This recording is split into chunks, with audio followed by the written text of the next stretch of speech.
Um, Welcome to tonight's webinar on sexuality and gender diversity in autism. We're presenting this jointly with Howard County Autism Society and with PFLAG Columbia Howard County. I'm Melissa Rosenberg, Executive Director of the Howard County Autism Society. Thanks for joining us tonight. And Jamelle Howard, who's president of PFLAG here in Howard County, is with us and will be one of our panelists.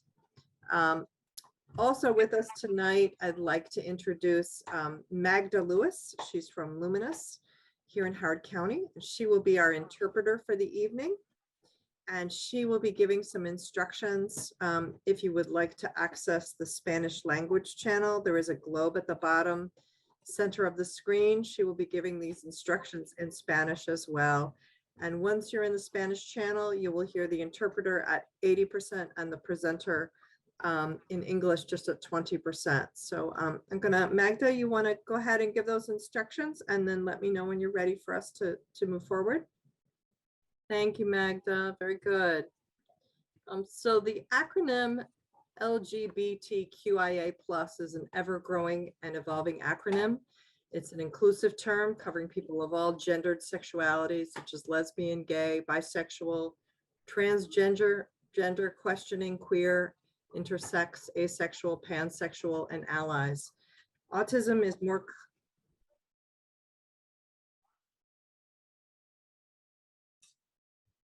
I'm hearing you, Magda. Okay. Autism is more common among people who do not identify as their assigned sex, 3 to 6 times more common than in the general population, according to a recent study. Gender identity and sexuality are also more varied among autistic people. Researchers are making gains on how best to support autistic people who identify outside conventional gender and sexual identities. So we're really very excited to offer this webinar this evening in partnership with PFLAG Columbia Howard County. These are questions and phone calls that HCAS is receiving at our office more and more frequently, both from families and from our self-advocates. So I would like to welcome our panelists this evening, and I'm going to invite them as they do their presentation to please introduce themselves. We will start off with Zoshazak of Zak's Autism Consulting, followed by Kiana Folk, who's a self-advocate. She's part of our HCAS family, and she's also serves as secretary of PFLAG Columbia Howard County. And then rounding out the evening will be Jamelle Howard, who you met earlier. He's president of PFLAG Columbia Howard County. And so I am going to ask Zosha to please start us off.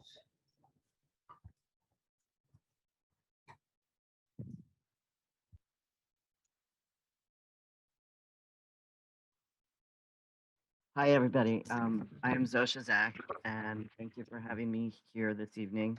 I identify as transgender. I'm a transgender autistic man.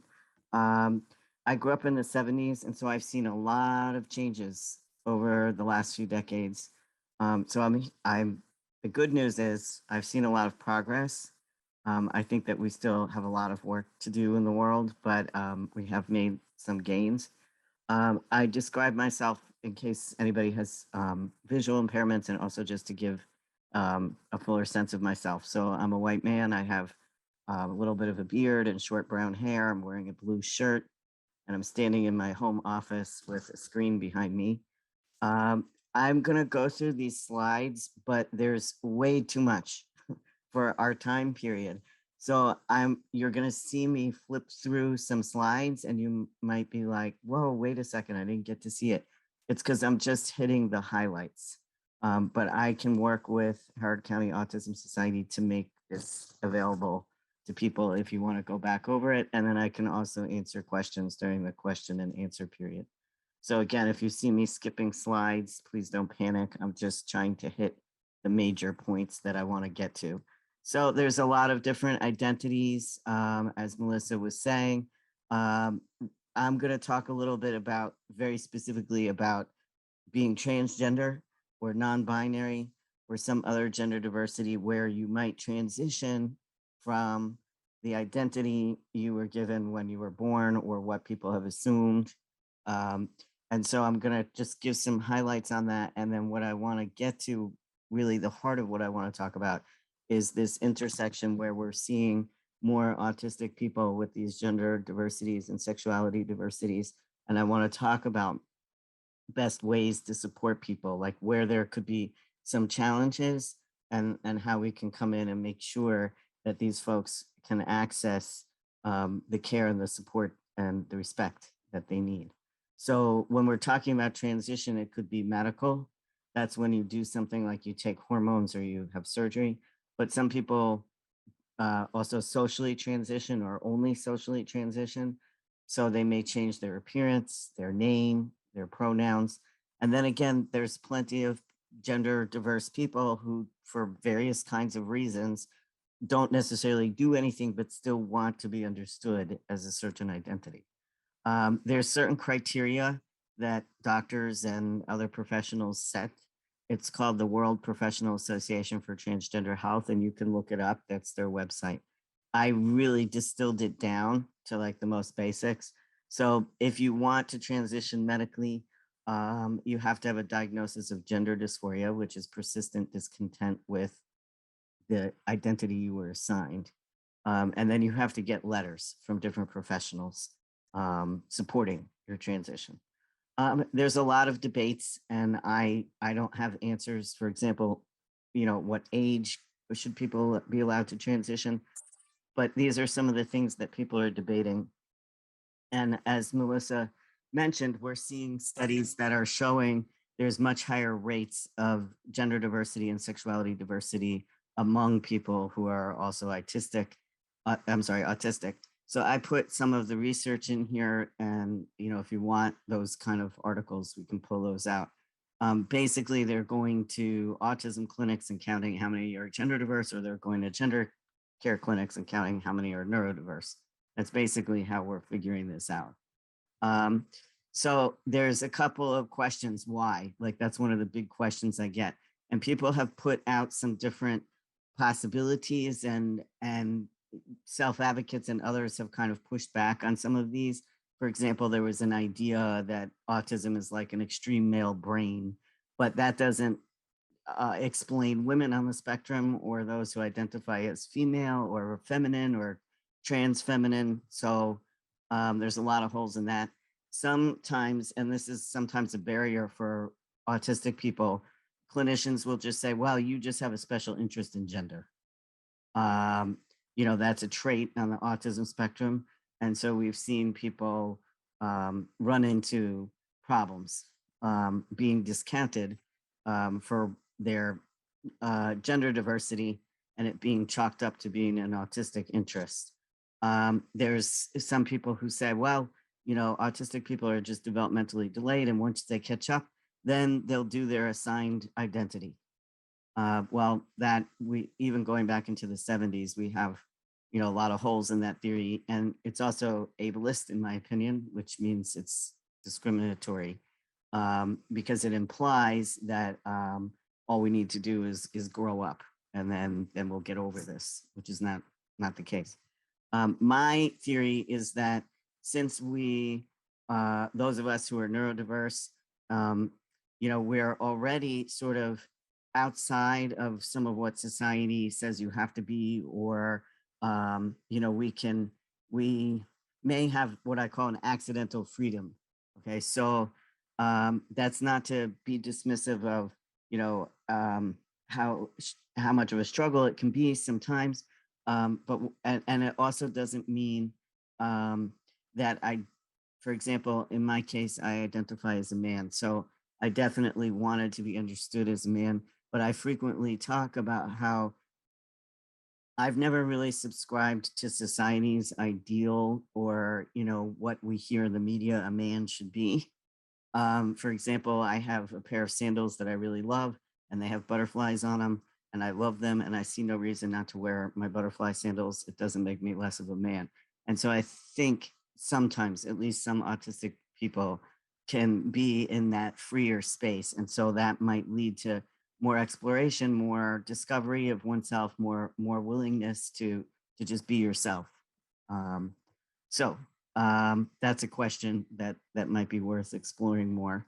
Um, so what is different if you're neurodiverse and you're also gender diverse? So this is really what I wanted to spend a couple of minutes getting into.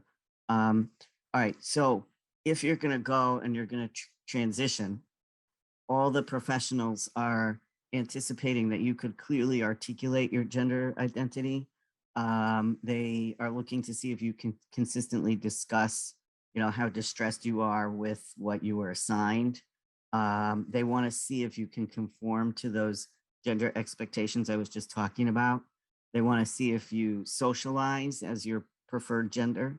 And they want to see you do things that indicate you're really determined to be understood as your preferred gender.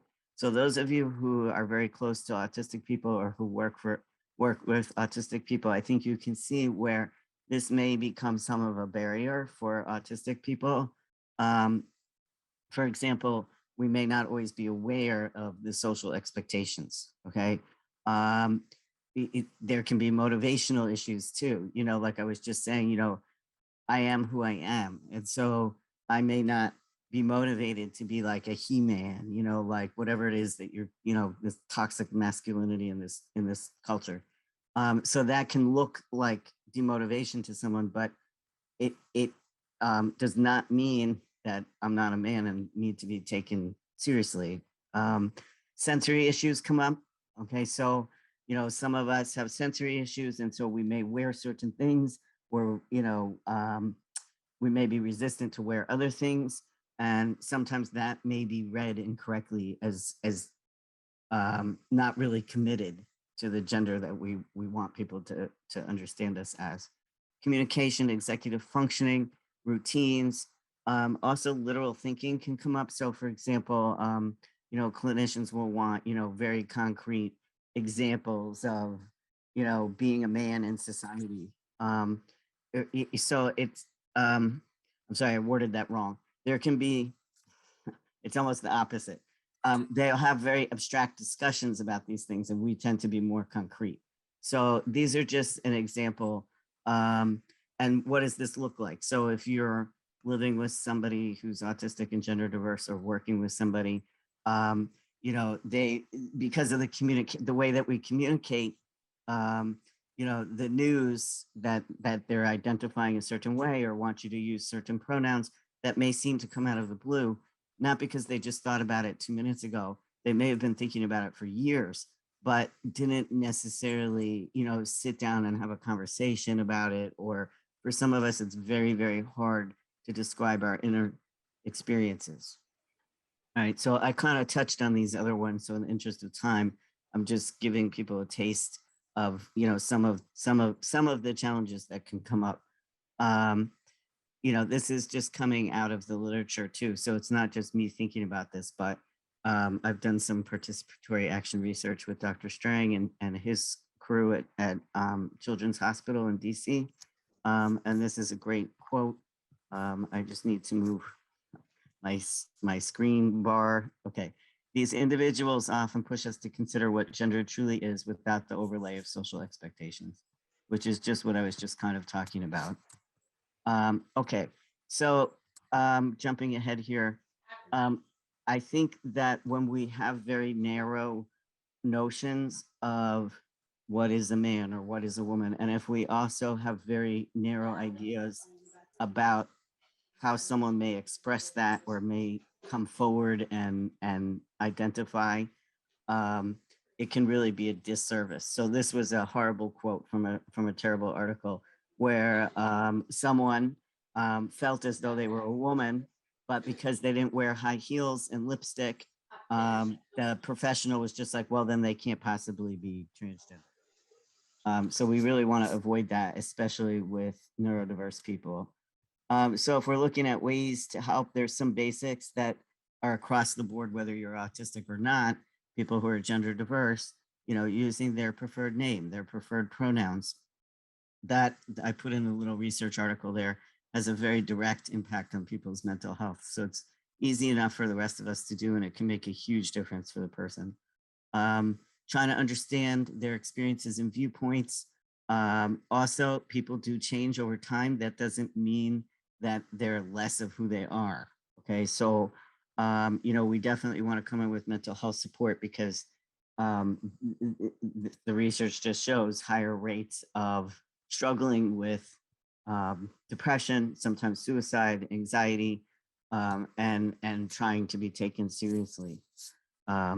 Okay, when you add the neurodiversity in there, what I'd like people to take away from my quick overview is to factor in these communication differences, sensory issues, executive functioning, but never to discount the person's identity. So we don't want to do that thing I was talking about a few minutes ago where we said, oh, well, you're autistic, so you just have, one of those special interests or something. No, we don't want to, I'm not saying, think about the autism in terms of discounting people. I'm saying, think about it where there may need to be support or special accommodations or understanding or widening our view of gender and gender diversity, so that we can come in and really, really help people. I think offering social skills support and guidance can be very helpful, but I want to put out there, we have to listen to what's meaningful to the self-advocate, because they may be defining themselves and what they need in ways that, I tried to explain to a therapist one time, like I'm never going to be like chatting with the girls or hanging out with the boys, like that's not going to happen. I've found other ways to have meaningful social connection in my life, and that's valid. So, if someone does want specific skills, like how do I dress as a woman, or how do I talk as a man, or all of these things, then yes, we want to come in there, but we really want to listen to like what's meaningful to them and what's going to help them. Advocating through systems of care, because that can be really tough, especially if you have executive functioning and sensory issues, and just showing up and really being on the person's team. Just real quick for professionals, and then I'll wrap it up here and turn it over to our other panelists. So if you're a professional, but even if you're a family member, just so that you're aware, I don't want people to think, well, this kind of applies to sort of the neurodiverse people who are quirky but can talk and go to college and that kind of thing. There are plenty of people on the autism spectrum who also have intellectual disability or pretty significant communication challenges and other disabilities, who are also gender diverse or have different sexual orientation. So in that case, we can use behavior as communication. You can also use harm reduction as a valid standard for providing gender care. And you can't say, well, because the person doesn't speak or, they struggle with cognitive skills, then they can't get treatment. We can't use that against people. So I just wanted to put that out there. So again, I go into some of these, a little additional detail in terms of what helps. We did a study with gender diverse, neurodiverse teens to see what they say helped. And I kind of hit on all of that. One thing that was interesting that I'll just call out as my last point that they said was very, very, very important to them was having a peer group. Because I think this is a really hard journey and it's hard to do it alone. And all humans need to belong and need to feel that they have a community that's there for them and that understands and is going to go through this with them. So I'll pause there and turn it over to our next panelist. And again, if there was anything I went through too quickly or you want me to go back over, we can do that in the questions and answers period. Thank you. Thank you so much. That's great. We appreciate that. And just a reminder, if you all have questions, and I know some of you submitted some as you registered, which I'll be asking of the panelists as we get towards the end, please put them in the chat and we'll get to those after each of our panelists has an opportunity to speak. And so next up, I want to introduce Kiana Folk, and Kiana is a member of our HCAS community and also is Secretary of PFLAG Columbia Howard County. And so thank you, Kiana, for being on tonight, and want to turn it over to you. Thank you. Hello, as I'm Kiana Folk, she, her, and I'm more in the category of exploring. As of right now, I'm not focused on romance, preferring to focus on, I guess, again, my life, living independently. So I haven't prioritized dating, for example, but I have noticed, I guess, for myself, preferences. Like, I found that, for example, I'm not asexual yet.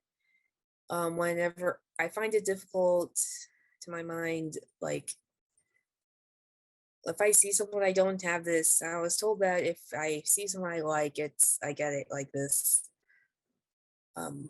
butterfly in the stomach feeling.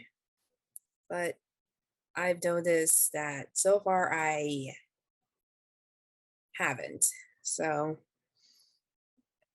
stuff like the feelings and abstractness doesn't really do well for me. And even right now, I have a hard time explaining or even describing how I feel right now, as well. It's hard for me to process or even understand what they are.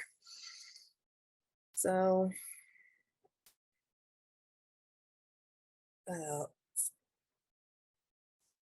and I guess I would be flagged to learn more, I guess, broaden my horizons of in connecting with other people.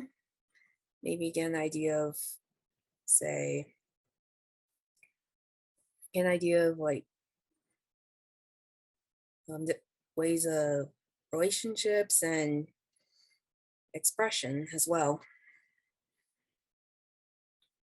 So I guess the best way I could say is like to just continue exploring, as well as sometimes, and the other half would be time. And I guess I personally wish I had more to say, but that's all I could say about myself. That's great, Kiana. And and we do have both self-advocates and parents on tonight. And so I wondered if you could talk just a little bit more about how PFLAG has helped you, what you've learned, and maybe also your family. Has your family taken advantage of some of the programs that PFLAG offers? I'll admit I haven't really told them about PFLAG. Okay. I mostly came on as a volunteer, especially help out with the meetings, or record whatever the monthly meetings go down. So, and closest experience that I get again, and some of the advice I got is just my mom, as I mentioned before, you like someone's butterflies in the stomach, and the other thing is, like, if you like someone, it does take time, but at the same time, it's more like it wouldn't take a year, for example, if it's like attraction, because I date someone I've met back in community college, but my feelings for him just did not develop any further. Mhm. So Okay. that's the closest experience I got when it came to relationships. All right. Very good. Thank you so much. Thanks. Yeah. All right. Well, maybe we'll turn over to Jamelle Howard. And Jamelle, I did make you a co-host, so I know you have some slides to share. Thank you very much, Melissa. Hello, everybody. Thank y'all for having us tonight. My name is Jamelle Howard, he, him, his. I am president of PFLAG Columbia Howard County, and I identify as gay, but it is, as has been said multiple times in this conversation, everything is a spectrum. And the real point about this all and this conversation is to help people understand that we are not in this alone. So if you will give me 1 second, I am loading up my slides. Where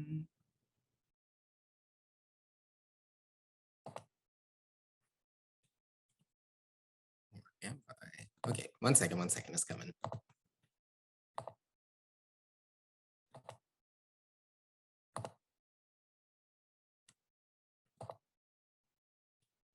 All right, we can. Okay, wonderful. So in this particular slide, we're going to be talking about transparenting and profiles of parents and parents of transgender and gender creative or gender non-conforming children.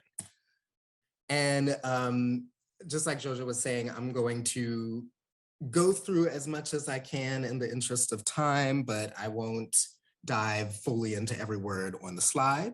So PFLAG is the extended family of the LGBTQ community.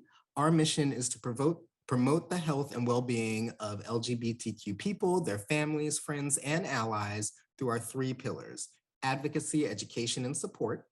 And we provide an opportunity for dialogue. So one of the things Jojo was mentioning earlier was how having a support group, having people that are in similar circumstances as you, taking the same journey as you, can be very helpful. And that is something that PFLAG provides. So we have trans adult support groups, we have Rainbow Youth and Allies support groups, we have a Rainbow Young Adult support group, we have a tween support group, we have a parents of transgender individuals support group, we have a parents of gender creative and gender non-conforming support groups. There's requests for Spanish language support groups, there's requests for a parent support group of gay parents who just want to meet other people. You know, there's a lot of different types of groups of people that are looking to get together and really just experience what it is to be in a community. And that is what we do at PFLAG. So the challenge for families and many parents is really in a lot of times it comes in the very beginning. You discover that your child is either gender non-conforming and or transgender, and it can be something that, as they put in the slide, will rock your world as a parent. You know, you get 1,000 different thoughts going through your mind. What do I do? What should I do? How can I help them? But really, again, the most important thing is the fact that you're there for the support. So more and more families of transgender and gender non-conforming children are reaching out to PFLAG for support. At this point, 100% of the contacts that we're getting for information are coming from people seeking support for gender non-conforming or transgender children. 100% of what's coming into our chapter. Definitions. This slide was made. This slide was made to get people to understand that there are some definitions that you should understand, but it's also important to understand that in this community, terms change and evolve rather rapidly. So rather than thinking that it's important for you to know the exact words and definitions, and if you ever, you know, stray from that, you're just a terrible person, you should understand that asking the question and being willing to learn is also a very important thing for you to do. So as we had discussed earlier, gender assignment is based on your body parts, but gender identity is based on your internal sense of who you are. So a lot of times you'll see somebody have a gender reveal party for their kids or something like that. That is talking about the gender assignment. But your child may come to you several years later and tell you that they have a new internal sense of who they are, and that would be what their gender identity is. Now, as you move on from that into gender expression, that is how you express your gender. So for example, someone may have been assigned male at birth, but identify as female, and their gender expression is feminine, or vice versa. Your gender expression is how you're showing your internal sense of who you are. Transgender or trans is an umbrella term for any person whose gender identifies different from that gender assignment at birth. And cisgender is the gender assignment a gender assignment for someone who agrees with the one they were assigned at birth. Why are our youth so vulnerable? So essentially, half of trans children have attempted suicide before the age of 20. And over 90% of LGBTQ children experience some form of harassment, whether it be verbal, physical, or sexual, either in school or outside, because sometimes things do happen in the family. So there are things that people have to look out for. And 82% of trans kids feel unsafe at school. There are extreme senses of isolation. They sometimes will get ostracized in their classrooms. And a lot of times, because schools are what we like to call these fiefdoms of education, where your administration has an outsized amount of control over what goes on in the school, what information is coming into the school. A lot of times parents can have their hands tied because they might not be working with a supportive administration. And it gets even more difficult because you can't just send your kid to another school a lot of the times.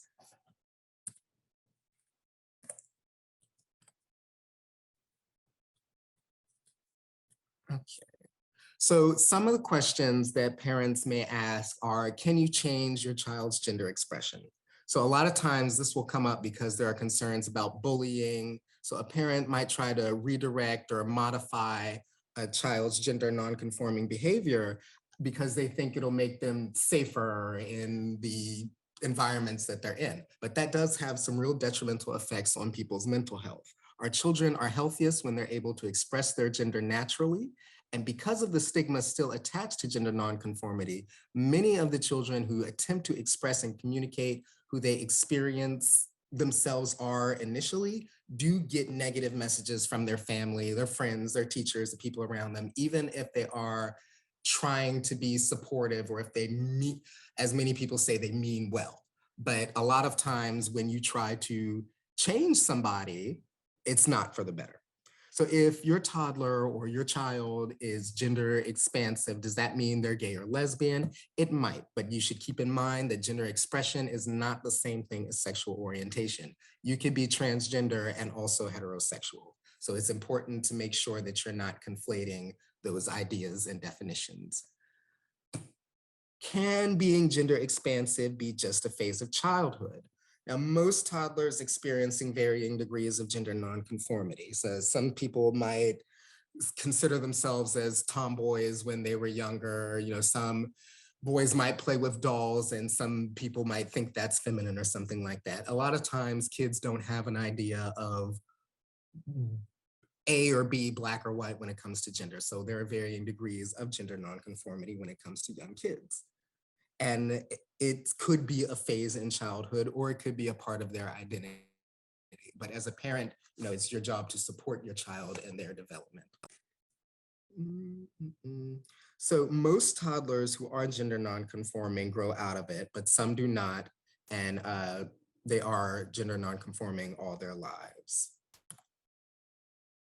These are some stories that some of the parents and different people who have interacted with PFLAG have shared about their experiences. Some people have shared about their experiences. I won't read them all, but I will read some relevant ones for you real quickly. Our daughter was only 3 years old when she informed us she was a she. We showed up at a family's home who wouldn't allow her to come in unless she was dressed like a boy. When I saw the utter destruction of her soul that day, I made the decision then and there that I will always advocate for her right to express how she feels. When my much loved eldest granddaughter was 15, she came to me one day saying that she had known since she was 4 that she was meant to be a boy. To me, he was the same grandchild that minute as he was the minute before. His mother could not accept his being trans. His father had vanished when he was 12. I was his only relative living in the state willing to help him become the man he was born to be. And then the last one here is a bit long, so I will pick through it. PFLAG was a foreign term to me in 2010 when I casually passed their fair booth in Yuma, Arizona. It was the rainbow flags that caught my attention. The more time I spent around my PFLAG family, the more I felt the need for an outlet, a way to express my emotions regarding this process of becoming an ally. As my family dynamic became more challenging, I knew I needed to take a stand. I've connected with so many people and have heard so many stories of the triumphs and trials that others have endured. I've been embraced with open arms by my LGBT friends and have built relationships that I would have completely missed otherwise. Taking a stand as an ally has been freeing for me. It has given me a purpose and confidence I did not expect. There's a community of people out there who need our alliance and support to challenge the archaic thinking and change the tempo within our communities. Now, these are just 3 examples of people who were allies and stood up to make a difference in the lives of people that were in their life. And as you can see, just from their viewpoint, you can see how great of an impact having that support network is for children. And to have that throughout your whole life, whether it be in your family or in a support group setting with organizations like the Howard County Autism Society or PFLAG or CARRY, or the multiple organizations that are around here that provide support to people, it's important. And it's something that really can help alleviate some of the burden and some of the senses of isolation and loneliness that a lot of people in our community are faced with. And so this is a questions page, but I wanted to show y'all. Can you see a new screen here? We're seeing the last slide of your, I think you have to stop and then reshare. Are you going to do the one pager you gave me? Yes. Okay, Yeah, stop sharing and then there you go. Then share the one pager. Should work then. And if not, I can. Okay, can everybody see? Yes, perfect. Okay, so I know that obviously I can't hand out papers to y'all to fill this in, but I do want you to take a moment to just look at these spectrums and think about where you might fall on some of these lines. So your assigned sex, a designation given to you when you were born. As you can see, I would identify as a male and I was assigned as male at birth. I am cisgender. Gender identity, how do you see yourself? Again, I identify as male, I'm cisgender. Gender expression, I wouldn't say I'm 100% masculine, but I do tend to be over on that side. And sexual orientation, I'm for the most part gay, I would say. So again, it's a sliding scale. Everything is a spectrum. And I would encourage you all to think about where you would place yourself on the spectrum. Where do you see yourself here? And with that, I will stop sharing and turn it back over to our wonderful host, Melissa. And thank you all for having me. Oh, thanks, Jamelle. That's great. So I do invite everybody to please put any questions you have in the chat. And I'm going to start us off with one. I'm going to put it in the chat, but it was one that was submitted. Let's see. Yep.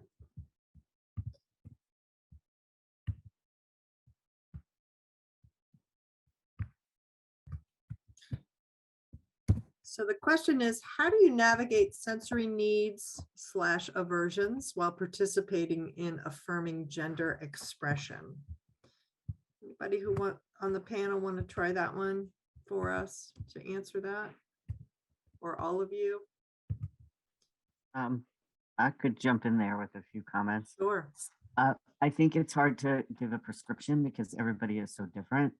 But the good news is that I think if you give people as much room to explore without feeling judgmental, the better. So let's say someone wants to be trans feminine, they want to appear as feminine, but like the makeup is just, if it's not going to happen. There are other ways to sort of signal femininity.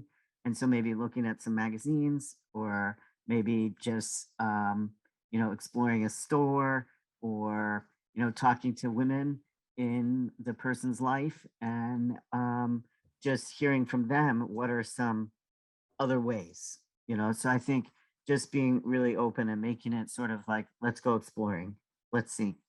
And reminding people there's so many ways to be a woman or to be feminine, and in fact, there's plenty of women who don't wear makeup, don't wear jewelry, they wear jeans, they drive trucks, and they're still women. So you know, give in. And I think with people on the spectrum, you may have to communicate that very clearly, because you may say, oh, well, that's obvious, but we don't learn that way. So you may actually have to sit down and look at all the different kinds of women with us and show us, hey, you know, don't feel bad, and let's see what you would like to do and how I can help you do that. Jamelle or Kiana, anything you want to add? I definitely do agree with that. As I said in my introductory, it's whenever I get the time, it would be meeting with other people and talking with others.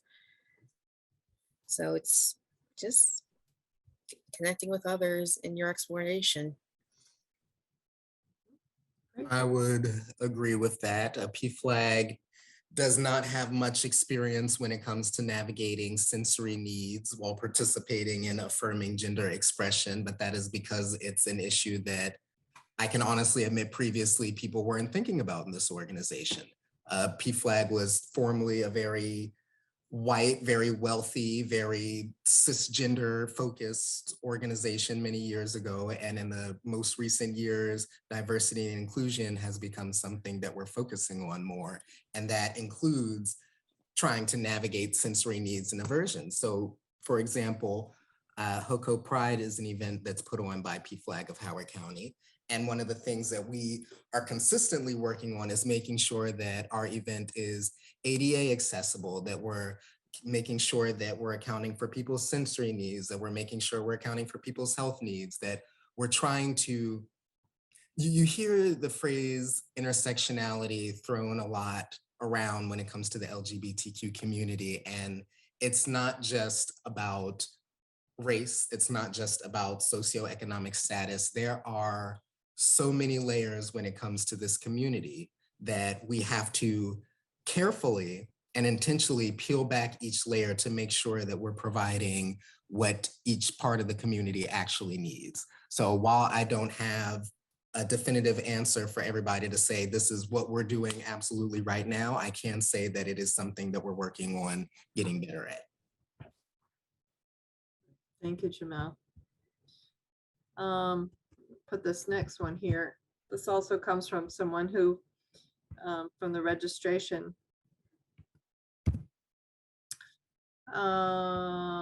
What are resources you can offer to autistic young people and their families when they are in the initial stages of questioning or exploring their gender and or sexual identities? The first resource I would recommend is, of course, that community support. The Rainbow Youth and Allies group that PFLAG has meets every second and fourth Tuesday or Wednesday, I believe. I can put the information in the chat, and they are open to everybody. And there is also, like I said, a Rainbow Young Adults group as well. There's a tween group as well. So essentially from middle school on up through post-secondary education, there are support groups that are offered for young people, whether they're on the spectrum or not, to be able to feel like they have a place to belong. And I'm happy to share more information. I'm happy to connect anybody with our facilitator, Chris Hefty. They are non-binary and one of Howard County's premier drag queens. I could throw a few more in there. We're lucky in this area, I think, because we do have some excellent places to turn. So Chase Brexton is a place where a lot of gender diverse and people with different sexual orientations go for healthcare, but they also have support groups, family counseling, and individual counseling. So including for teens and children. So they have many locations around the state, and so that's one. And then Dr. Strang at Children's National, closer to DC, kind of Prince George's, Metro, but not too far, has groups for gender diverse, neurodiverse teenagers who are exploring and provide support for the parents at the same time.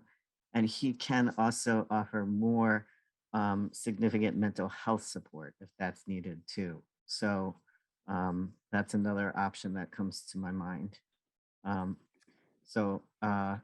would also like to put out there to not be afraid of some online options. Of course, you have to do a lot of vetting, but for example, I'm in a Facebook group for transgender men over 30, and I rely on that group so much. Things happen in my life, and I'm on there asking for their help, asking for their, what do you think? One guy just posted this evening, he wants to propose to his girlfriend, and so he was checking in with us about, what day should he do it on, even simple things like that. So those groups are out there. I can't recommend one over the other, because you really want to find out what's going to work for you, and your age matters and all these other things. But so to the degree that you're comfortable with that, I encourage you to look for online options too.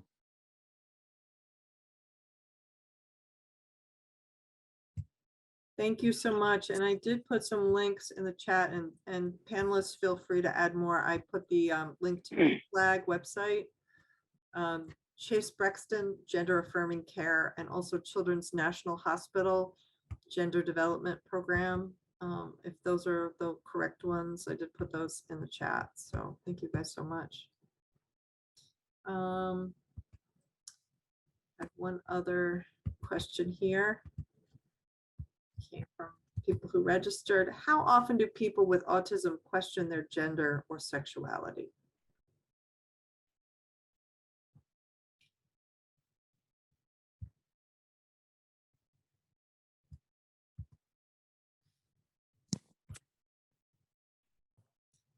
Know if anybody want to tackle that one? I know there are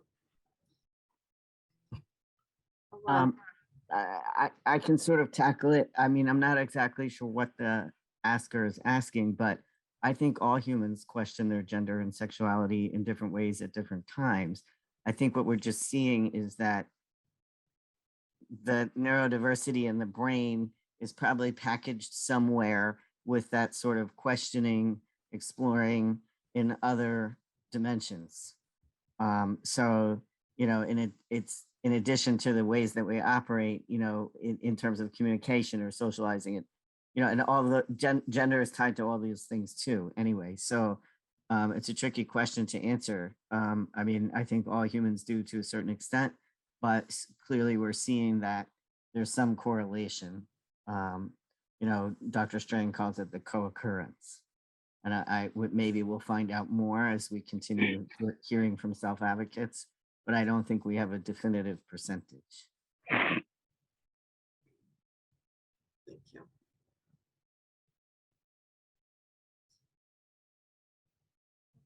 Anybody else? Please feel free to post questions. One of the, we're seeing a rise in calls to our office, as I mentioned earlier, from mostly parents, but sometimes some of our adults. If it's a parent wondering, it's usually a child who has shared that they are trans, or maybe questioning, and often quite young, maybe 11, 12. And I think the parents are concerned that they don't know. And these are the comments I'm hearing from parents. How do they know? And where do we go first? And what do we do? And so maybe you guys can offer some guidance for parents. And I know you all, Jamelle, particularly touched on it a little bit, but for those who have children who are rather young and come to parents, what would you advise?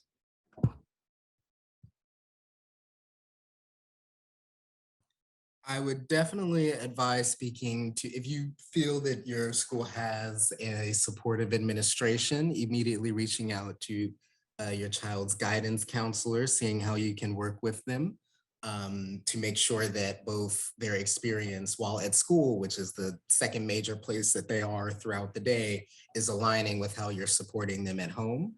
It's important to have that duality going on.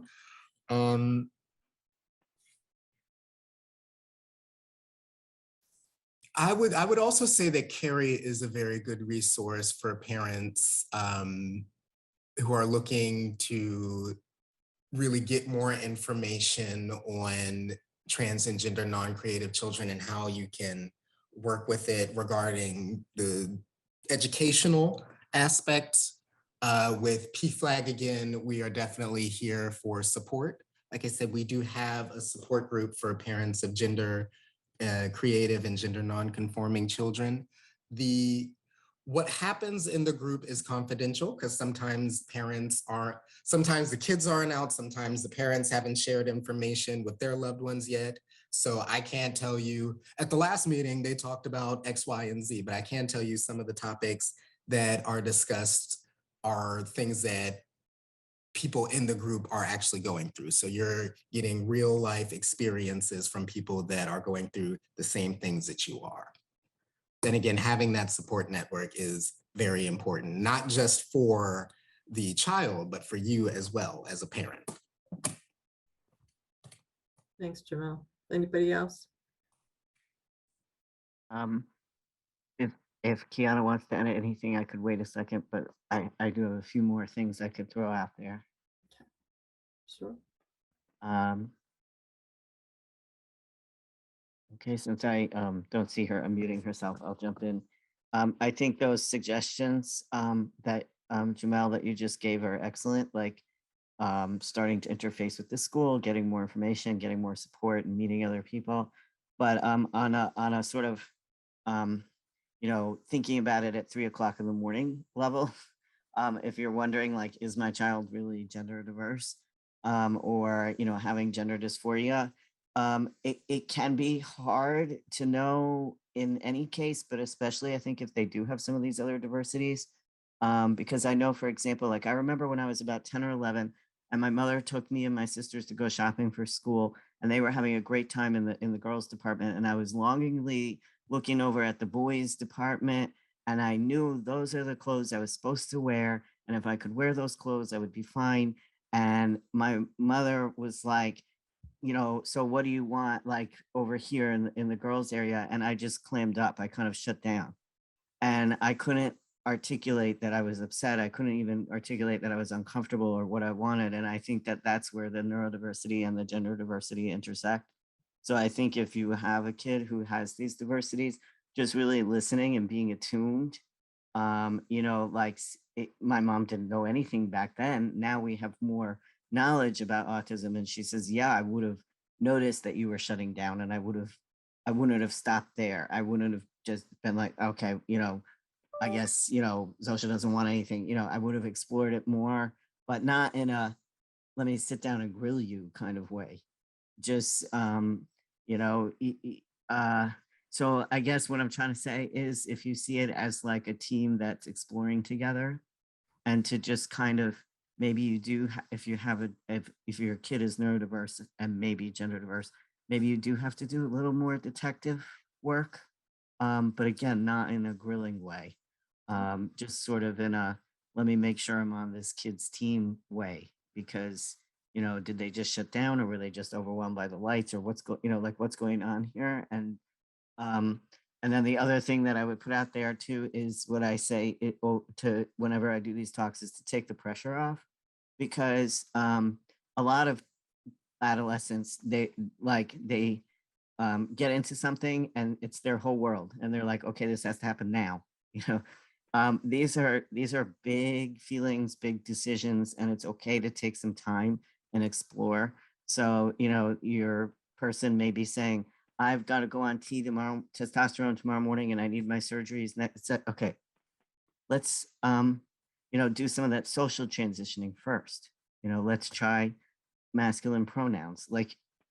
And some people say, oh, well, you're being dismissive of how urgent it is for the person.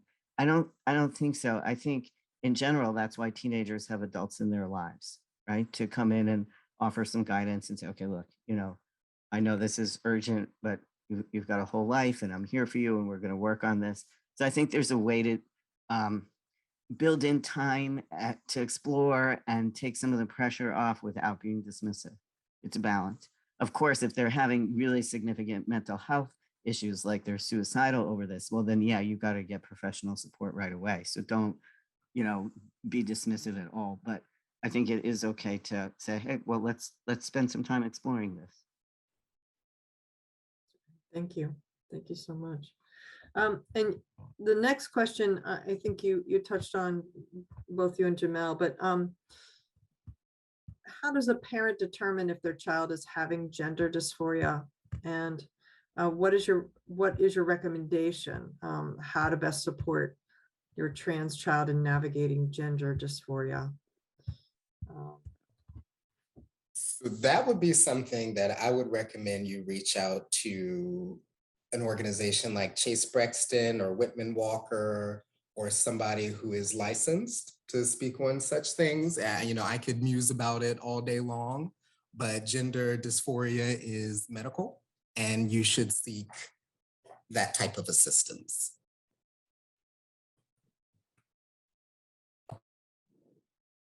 Yeah, I would, tie that into what I was just saying before, and pair whatever I was saying before with exactly what Jamelle's saying. You got to reach out to other people and get a support team, because it is good, like I said, to take some time and explore and look at different options, and especially when neurodiversity is in there, and thinking about all the ways that intersects with it. But Jamelle is right. You don't want to leave people hanging, because the dysphoria can be very, very anxiety producing. It can cause people to be suicidal. And if they can't express that, then you've got a real storm on your hands. So definitely pull in that help and that support, and get people on your team. Thank you. That's great. And that is, again, going back to some of the calls that we're receiving at the Autism Society, mostly parents, but again, some young adults. Adolescence is often it's always, adolescence is a tough thing for any child, but we do see a lot of challenges for our young people with autism as they go through adolescence, and then, kind of layering on this sort of exploration. I don't know if you guys have any insight about working with adolescents, and again, as Zosha said, it can be very anxiety producing as kids are thinking through all these things, and they feel, everything is so big when you're that age anyway, and having this, just everything, autism and all these other pieces. Any advice for families? That's a big one to take on, but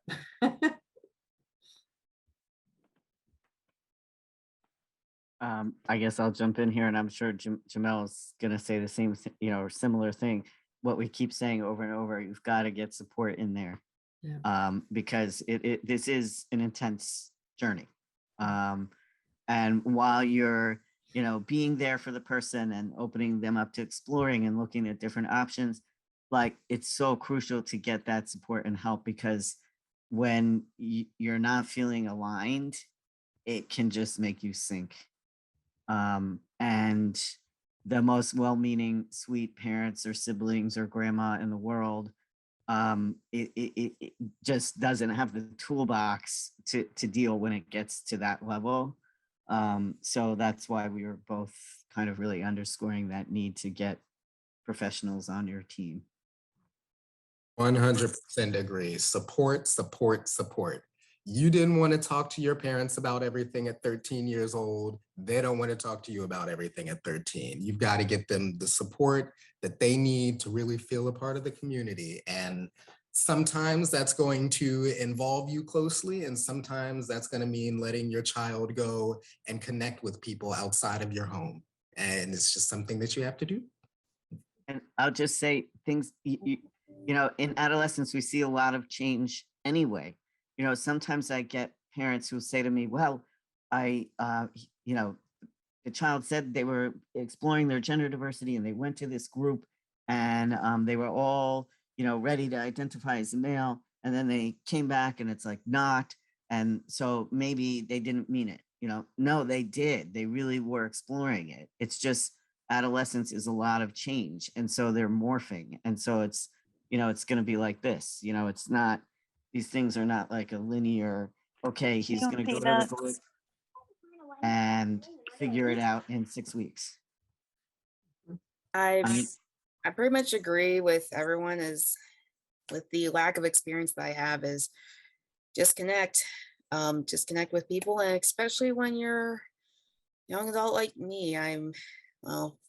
For a while I've been like mostly exploring my own, kind of away from my parents. I have a feeling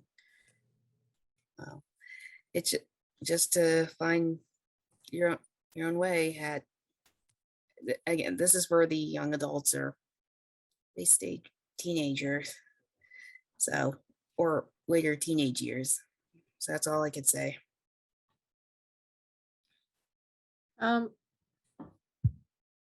What I guess two-part question here.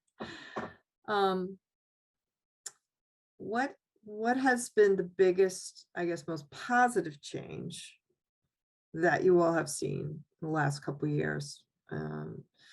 And then what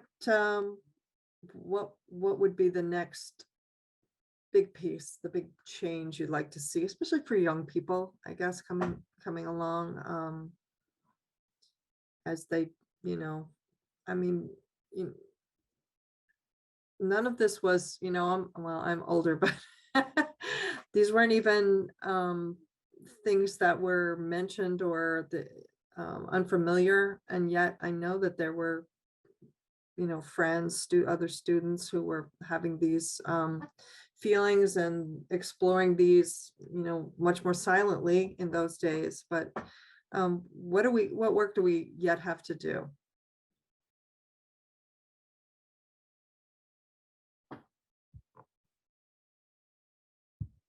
Does that make sense? Yeah, I didn't want to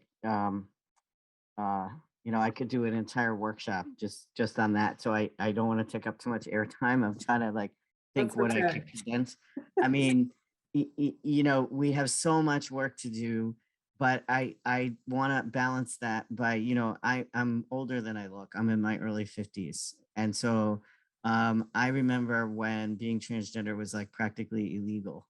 And I just went into Target the other day and I almost cried because there's just, all this pride stuff all over the place. So that's the good news. I mean, the bad news is that we are dealing on a daily basis where we have to fight to keep the gains that we've made. Like, for example, just yesterday, Florida, the Medicaid Society decided they're not going to be covering transgender health. So that's a huge impact because most transgender people are less financially stable and rely on that to get the care that they need. So we just have to be vigilant and stick together and keep those gains that we've made. So the advocacy piece. Yeah. Mm-hmm. Okay. Jamelle or Kiana? I would agree. Vigilance is key. One of the things that we say a lot at PFLAG is after marriage equality happened, a lot of people sort of hung up their advocacy hats because they thought that was it, when in reality, it was just the first chapter of this very long book that we are all currently writing. So I just remember that it does never end. Your work as an ally, your work as an advocate, your work as a parent, it's never going to end.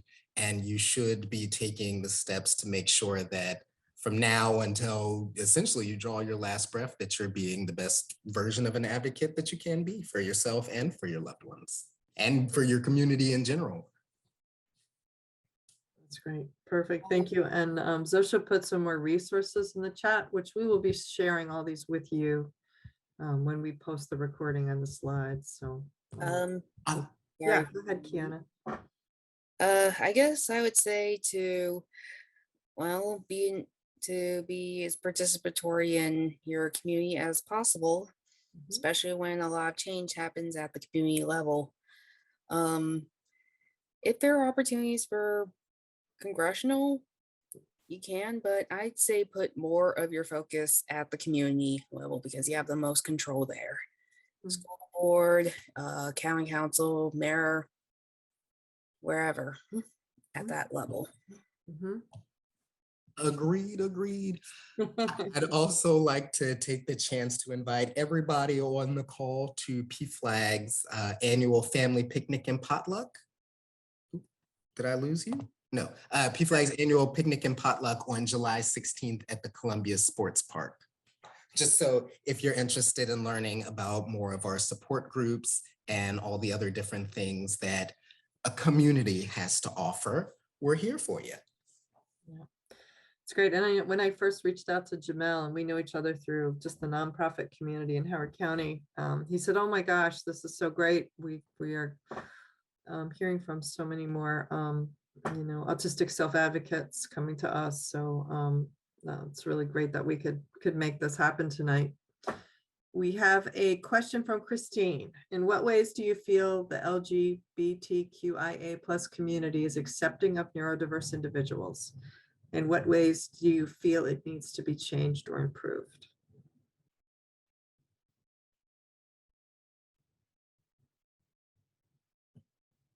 That's an interesting question. Ours is a community that has its own prejudices, whether it comes socio-economically, racially, whether it comes to the way your body looks, your level of education, your level of mental health. There's no community is free from prejudice and discrimination, not even this one. There is a lot that needs to be done to address it. But I would also say that in this community, due to the fact that so many people are marginalized when it comes to healthcare, when it comes to mental health, when it comes to community in general, I would say people at least try to be a bit more accepting. They try to be a bit more understanding. And as was mentioned a bit earlier in our conversation, a very large portion of the people who are currently members of the transgender or gender nonconforming community do identify as people within the autism spectrum. So you're looking at a growth, or I wouldn't say a growing segment of the community, but a larger segment of people understanding who they are as individuals that are part of this community. And that will go a long way in terms of helping to educate more members of the community so it becomes more accepting. So it's not this and that and the other, so that we're all under this one umbrella together. Okay, great. So sure, Kiana? Well, the question is, what is it again?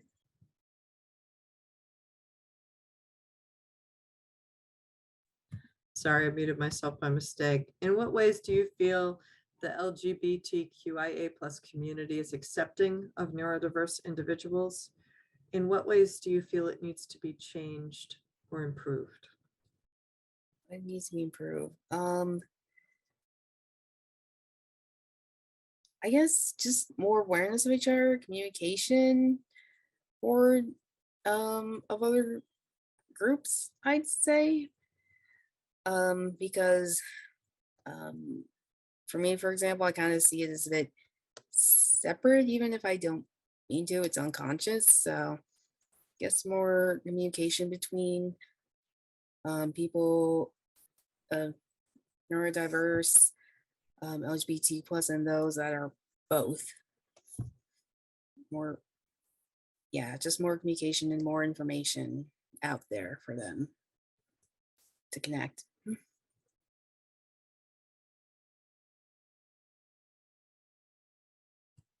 That's great. Thank you very much. Any other questions anybody has? And it's a small group. Does anybody want to unmute and go ahead and ask questions for our panelists? I know we have some professionals in here too. Parents, self-advocates tonight. Anybody else? Quiet group tonight.